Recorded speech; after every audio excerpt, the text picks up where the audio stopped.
G'day everybody, how you going today? It is so good to see you. Well, it's night time and we are somewhere different tonight. We are down in Smith Street. We're in Collingwood and we are testing out this right here. This is the Pergear 35mm on the Z6-2. We're shooting this B-roll here on the Fuji, just to give it a little bit of a workout at night. This is the Fuji X-H2s with the Viltrox. Oh yes, indeedy, the Viltrox 13, which gives us 19.5. Anyway, we're looking to find some interesting shots tonight, and I'm just going to stroll down the middle of Smith Street because that's the sort of thing that I like to do. And we're going to be looking for some interesting shots.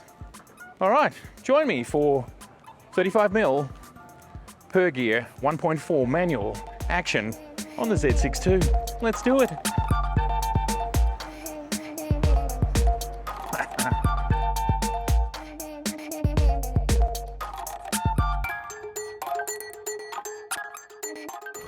I've got my very high-tech rig here. We're going to start shooting with the 34, the 35 1.4. So off we go. All right. Not happy with what I'm seeing here. So we're going to keep moving and focusing and shooting with the same hand. Oh, that was good light. Oh, and then there's my focus. Yes, okay, so I am using the magnification in order to get critical focus. I'm not relying on focus peaking because as much as focus peaking is a beautiful thing, I find it doesn't work all the time. Okay, I see beer kegs.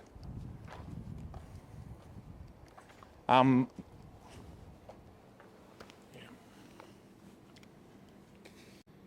doing 1/3 of a second here now.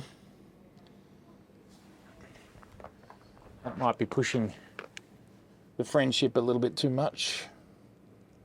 And we've definitely got the wrong white balance. Let's change that to auto.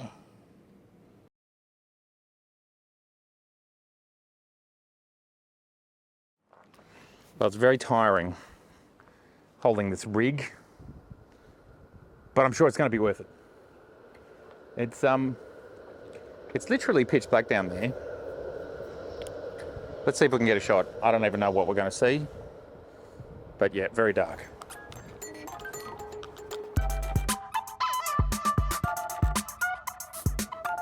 What?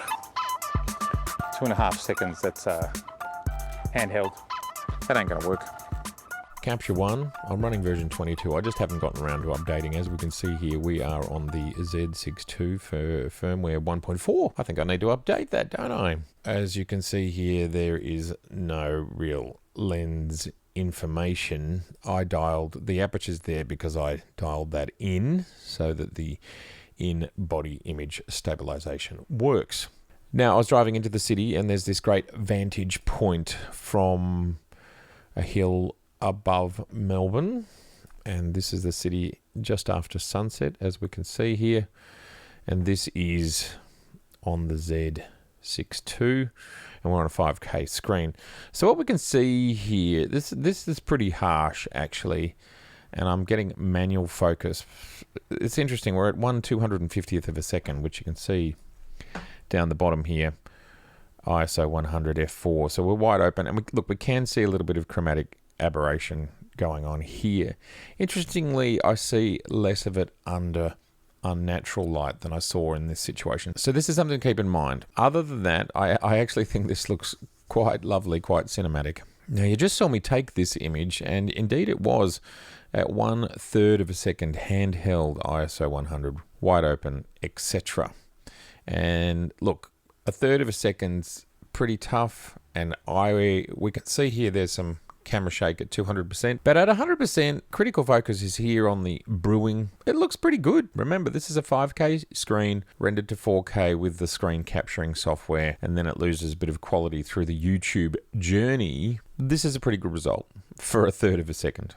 Handheld. Let's look at this background bokeh. It's a little bit jittery for me. And as I've said in all of these sorts of videos, they're all different, and some of this jitteriness might actually be a little bit of camera shake that we get on the edges here. If you were to put it up, put it on your phone, even print it, it would still look absolutely fabulous. This was another pretty hard image. I was actually holding that whole rig. So one thing to think about all these shots is not only was I holding the camera, but I was holding that rig, which put a lot of pressure out in one direction. And this is 1/8 of a second. Not super duper sharp, there's 100%, but you know, the other thing to keep in mind is sometimes it just doesn't matter. I really love this shot. You've got the beautiful violet of the sun, which is now long gone, and you've just got this lovely soft background. This is a result. I mean, let's just think about it. For the price, this is a result. Now, this is probably one of the sharpest images of the night. We can see the shutter speed is at now 1/25th, so that's starting to get into the more acceptable range for these sorts of things. Plus, we're dealing with manual focus. Again, it makes it pretty hard.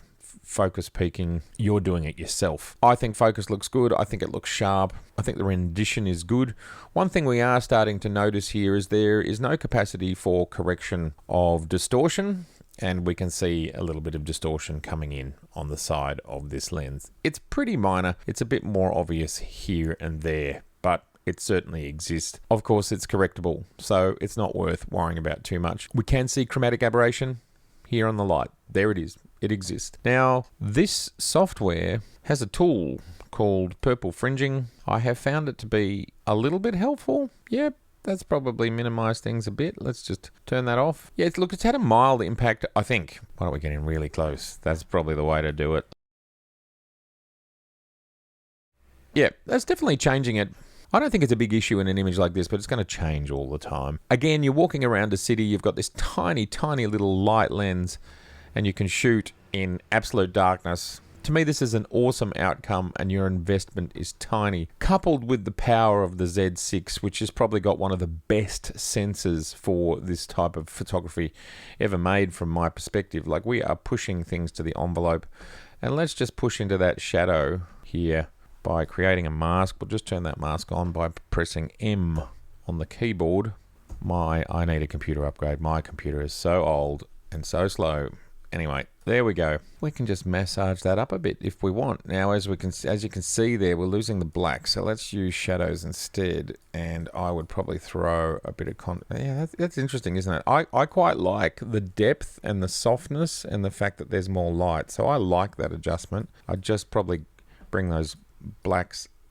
Went the wrong way. Bring the blacks up a bit, somewhere in there. But yeah, that is a worthy change. Let me show you the difference. We could massage that for longer. I actually prefer it brighter, but we are losing the blacks. Let's just bring the contrast. Yeah, no, contrast is not the answer. This should really just be affecting the blacks. There's obviously a lot of black in here. It makes sense. Nighttime. I quite like that file, and I think it shows off the capabilities of the lens. It shows off the short depth of field, so we can actually see. Even so, we're a fair distance from the focus, the critical focus area. We are getting background blur in the background, although for me it could be a little bit more. Pretty good result. Happy with that one. Now here is where you can see the distortion the most. If we look here and here, these lines are not straight. I'm not sure if it's an optical illusion, but maybe even this is not straight. It's got to be an optical illusion, doesn't it? Yes, it's there, and of course it can be fixed, but otherwise this looks pretty good. Another image where we've got 1/50th of a second, so there's no chance of camera shake unless I've sneezed or fallen over or whatever. You know, I think this looks pretty sharp and pretty good. Difficult lighting conditions. Let's just pick up our shadows a bit and we can see the background here. It's a pretty good result. I'm pretty happy with what we're seeing. And again, for the investment, it's amazing, which I'll tell you the investment at the end, but I think it's a good result for the investment. 1/50th of a second, ISO 100, f 1.4.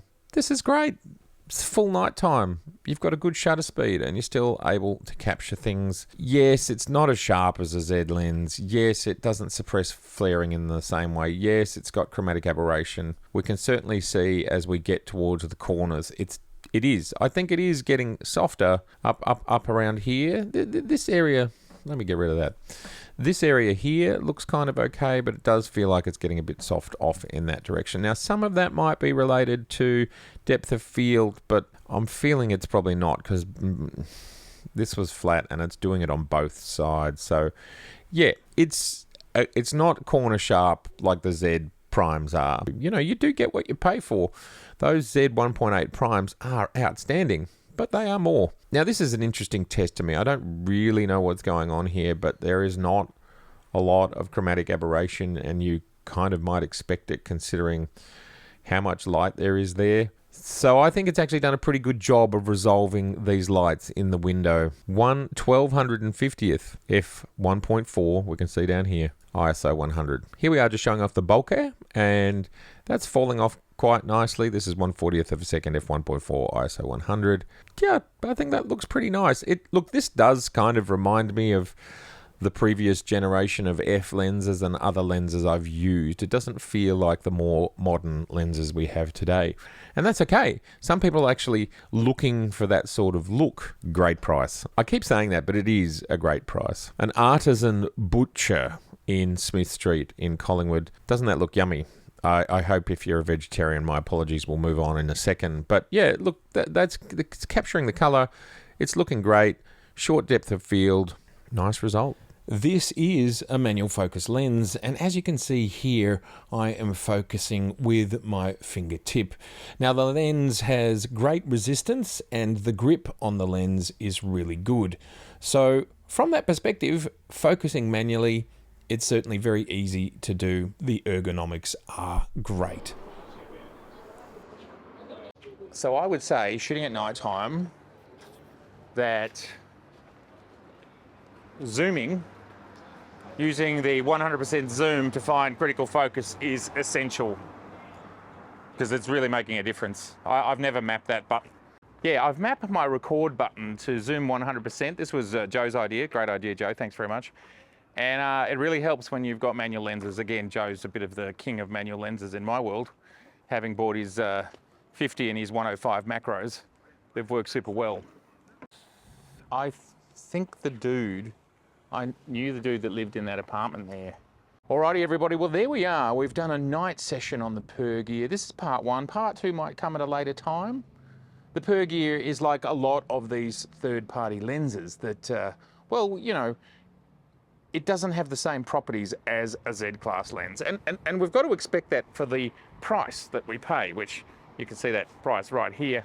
Yeah, we just can't expect it. It's very small, it's very light, it's very manual. I think it's a great travel lens. It's got its place, you know? You wouldn't be using it for sports and wildlife, that's for sure. Oh, right. Well, as usual, it's been ridiculously good to see you. Do let me know, would you be interested in the Pergear in the comments below? Of course, we're shooting on the Viltrox 13.5. No, it's not. It's a 13mm on the X-H2s. What do you think about all of that? Let me know in the comments below. It's been so good to see you. And please, don't forget to subscribe. Please like, and please share. Bye for now.